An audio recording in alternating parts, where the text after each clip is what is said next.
Fundamental राय देने के लिए हमारे साथ होंगे मार्केट स्मिथ इंडिया के मयूरेश जोशी जी। टेक्निकल कॉल्स लेंगे हम। मयूरेश जी, वेरी गुड आफ्टरनून। फ्राइडे के सेशन में भी हमने तेजी देखी, आज के सेशन में भी अच्छी तेजी देख रहे हैं। ऐसे मूड माहौल में कौन से स्टॉक्स में आपको लग रहा है पोटेंशियल, वो बताएं। Afternoon Shrey ji, afternoon Anuj ji, afternoon Veeru ji, and afternoon to everyone on the panel. तो हमें लगता है आई थिंक जिस हिसाब से हम देख रहे हैं मार्केट्स को, एग्रोकेमिकल्स इज वन स्पेस जहाँ पे मैं काफी महीनों से बुलिश रहा हूँ। मैंगलोर केमिकल्स एक एक स्टॉक है जो हमारे रेटिंग्स और रैंकिंग्स के हिसाब से अच्छी तरह से प्रदर्शन दिखा रहा है। हमें लगता है आई थिंक जो वॉल्यूम ग्रोथ रहेगी जनरली एग्रोकेमिकल स्टॉक फर्टिलाइजर्स के लिए ये काफी शानदार रह सकती है। मॉनसून्स अच्छे रहने की उम्मीद है। एक्सपेक्टेशन है कि अगले कुछ तिमाहियों तक वॉल्यूम ग्रोथ ठीक ठाक रहेंगी। जो फार्म गेट प्राइसेस रहेंगे एग्रोकेमिकल और फर्टिलाइजर कंपनीज के लिए ये काफी स्टेडी स्टेट देखे जा रहे हैं। In fact they can show science of significant improvement.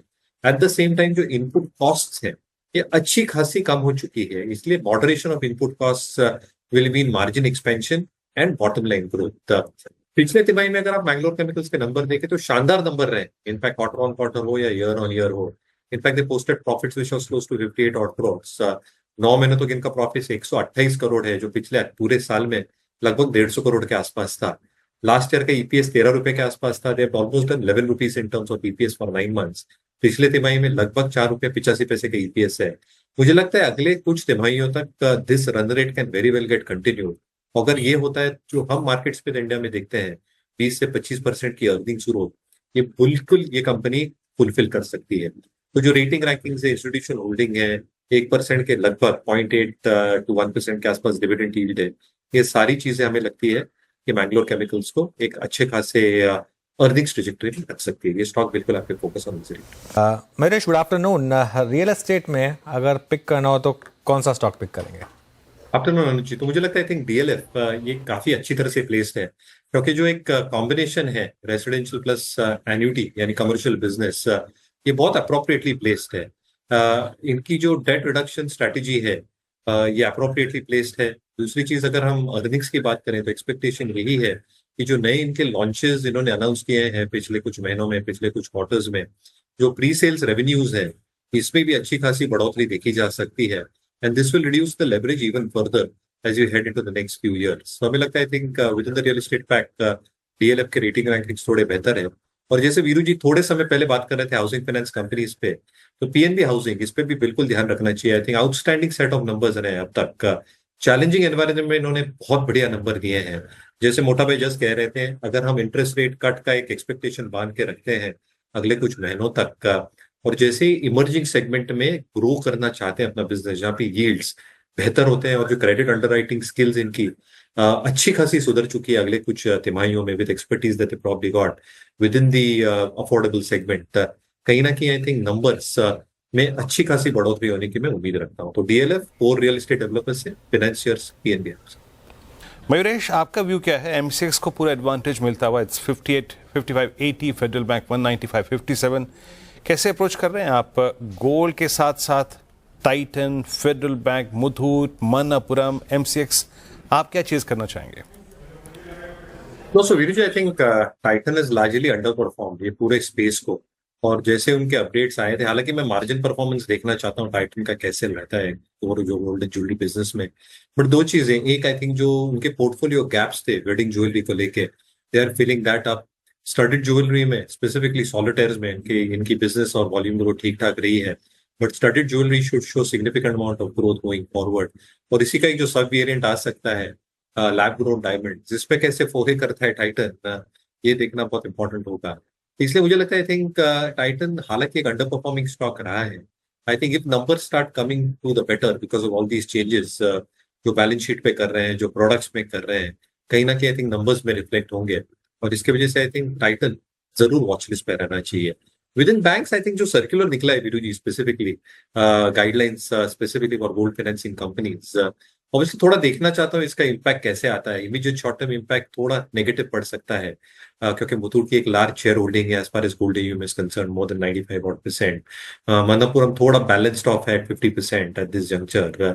तो इसके जो आई थिंक एक इम्प्लीकेशंस है नंबर्स पे कैसे आएंगे देखना चाहता हूँ। बट जो बैंक्स है I think they are already having a level playing field in terms of regulatory requirements, disclosures etcetera.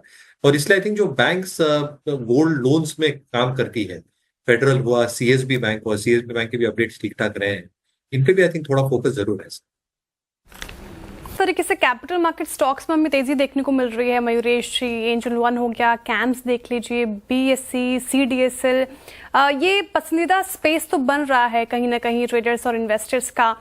इस स्पेस में आपकी पसंद क्या है? तो श्रेया जी, मुझे लगता है जो एसेट मैनेजर्स हैं ये थोड़े फोकस में रहने चाहिए। Obviously I think exchanges should continue doing well, क्योंकि जैसे पेनिट्रेशन बढ़ेगा डीमैट खातों का, जैसे ट्रेडिंग वॉल्यूम्स नॉर्मलाइज होंगी आगे जाते वक्त भी, तो platform should be there. But जो एसेट मैनेजर्स हैं, HDFC AMC as an example, Anand Rathi wealth as an example, UTI asset management as an example, they are managing huge pools of money. और कहीं ना कहीं आई थिंक जो एक ownership है equity की हाउस होल्ड सेविंग्स में इज जस्ट अराउंड 5.5%, जो काफी लोअर है ग्लोबल एवरेजेस से।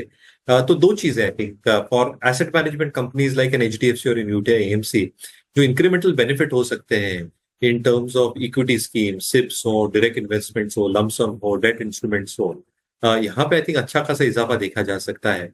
Large part of the business model is now well digested. इसका मतलब यही हुआ कि अच्छे खासे ऑपरेशनल एफिशिएंसी इनके बिजनेस में आ चुकी है, और जैसे वॉल्यूम्स बढ़ेंगे वो directly I think bottom line पे फ्लो आउट होंगी with margin expansion as well.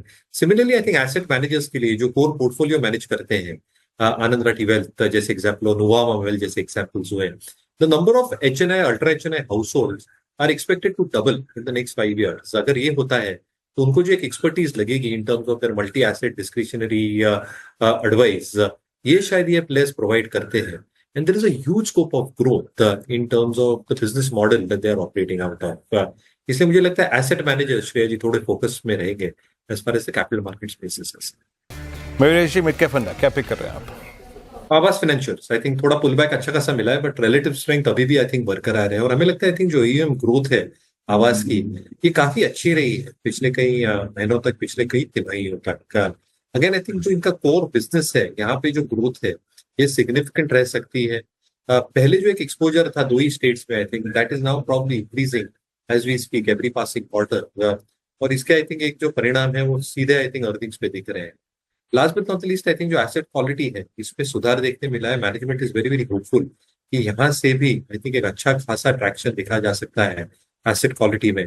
The pressures will come of even more in the coming few quarters.